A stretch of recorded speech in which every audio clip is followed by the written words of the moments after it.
ফলহারিণী কালী পূজা। আজকের পুণ্যতিথিতেই ঠাকুর শ্রী শ্রী মাকে ষোড়শী রূপে পূজা করেন। ষোড়শী দশমহাবিদ্যারই একজন। ষোড়শী শব্দের অর্থ ষোড়শ বর্ষীয়া।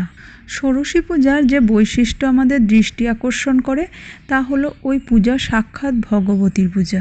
সাধারণত প্রতীক বা প্রতিমায় দেবতার আরাধনা করা হয়, যেমন শালগ্রাম বিষ্ণুর প্রতীক, সেই প্রতীকে ভগবান বিষ্ণু পূজিত হন। দুর্গা, কালী ইত্যাদি দেবতার বিগ্রহ ভগবতীর সেই স্বরূপের প্রতিমা। সেই সব প্রতীক বা প্রতিমা মূলত পরমেশ্বর বা পরমেশ্বরীর পূজা হয়। শ্রী রামকৃষ্ণ সহধর্মিণী শারদার পার্থিব তনুরূপ প্রতিমায় পরমেশ্বরীর আরাধনা করেছিলেন। সহধর্মিণীকে দেবীরূপে আরাধনা করে শ্রী রামকৃষ্ণ নারীত্বকে গৌরবান্বিত করলেন। নারীকে প্রচ্ছন্ন জগন্মাতৃত্বকেই সম্মানিত করলেন। পৃথিবীর ইতিহাসে যার কোনো নজির নেই। ষোড়শী পূজার মাধ্যমে শুধু যে শ্রী শ্রী মায়ের মহিমায় খাপিত হয়েছে এমন নয়, শ্রী রামকৃষ্ণ স্বমহিমায় ভাস্বর হয়েছেন। শ্রী রামকৃষ্ণ নিজেকে শ্রী শ্রী মায়ের সঙ্গে চিরগ্রথিত করেছিলেন এবং শ্রী মাকে দিয়েছিলেন চরম স্বীকৃতি।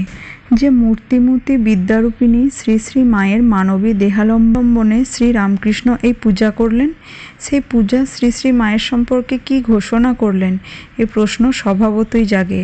এই পূজা থেকে জগৎবাসীকে কি শিক্ষা দিলেন শ্রী রামকৃষ্ণ, সে প্রশ্নও জাগে।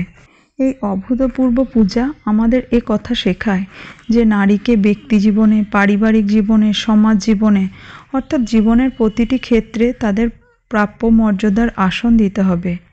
এ পূজার আর একটা বিশেষ দিক আছে। শ্রী রামকৃষ্ণ পরিবার পরিজন থেকে সরে এসে দক্ষিণেশ্বরের পূর্ণভূমিতে একান্তে সাধনা করে সর্বসাধনায় সিদ্ধি লাভ করে নির্বিকল্প সমাধি লাভ করতে পেরেছেন। পরিবার পরিজন বেষ্টিত সংসারের দুঃখ, কষ্ট এবং অবিলতার মধ্যে থেকে শ্রী শ্রী মায়ের পক্ষে সেভাবে সাধনা করে সিদ্ধি লাভ করা সম্ভব ছিল না। অথচ শ্রী রামকৃষ্ণ জানতেন তার নিজের মর্ত্যলীলার সমাপ্তির নিকটবর্তী এবং তার অবশিষ্ট কাজ শ্রী শ্রী মাকেই সম্পন্ন করতে হবে। শ্রী শ্রী মায়ের মর্ত্যলীলা সে কাজ সম্পন্ন করার জন্য উপযুক্ত শক্তির প্রয়োজন। তাই শ্রী রামকৃষ্ণ তার চরণে সাধনার ফল এবং জপের মালা শ্রী শ্রী মায়ের চরণে নিবেদন করে মায়ের পার্থিব মায়িক দেহে শক্তি সঞ্চার করলেন। দেবী সত্তায় শ্রী শ্রী মা স্বয়ং সমস্ত শক্তির অধিকারিণী। আদ্যাশক্তির মায়িক রূপে যুগাবতারের সঙ্গিনী হয়েও লোককল্যাণ সাধনের জন্য সাধনলব্ধ শক্তির প্রয়োজন হয়। তাই লোককল্যাণ সাধনের জন্য প্রয়োজনীয় শক্তি শ্রী রামকৃষ্ণ সঞ্চারিত করলেন শ্রী শ্রী মায়ের মধ্যে। শ্রী রামকৃষ্ণ তার মহাসমাধির অল্প কিছুদিন আগে শ্রী শ্রী মাকে বিরাট দায়িত্ব দিয়ে গিয়েছিলেন এবং শ্রী শ্রী মাকে বলেছিলেন তাকে অনেক কিছু করতে হবে। শ্রী রামকৃষ্ণ আর একদিন ভাবের ঘোরে শ্রী শ্রী মাকে বলেছিলেন, দেখো কলকাতার লোকগুলো যেন অন্ধকারে পোকার মতো কিলবিল করছে, তুমি তাদের দেখো।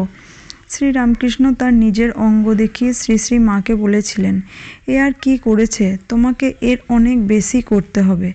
শ্রী শ্রী মা উত্তরে জোর দিয়ে বলেন, সে যখন হবে তখন হবে। শ্রী শ্রী মা এইভাবে শ্রী রামকৃষ্ণের অসমাপ্ত কাজ করতে প্রতিশ্রুতিবদ্ধ হন। তিনি মাকে বলতেন, শুধু কি আমারই দায়, এ দায় তোমারও। ষোড়শী পূজা করে এ দায় বইবার শক্তি শ্রী শ্রী মায়ের মধ্যে সঞ্চার করেছেন শ্রী রামকৃষ্ণ।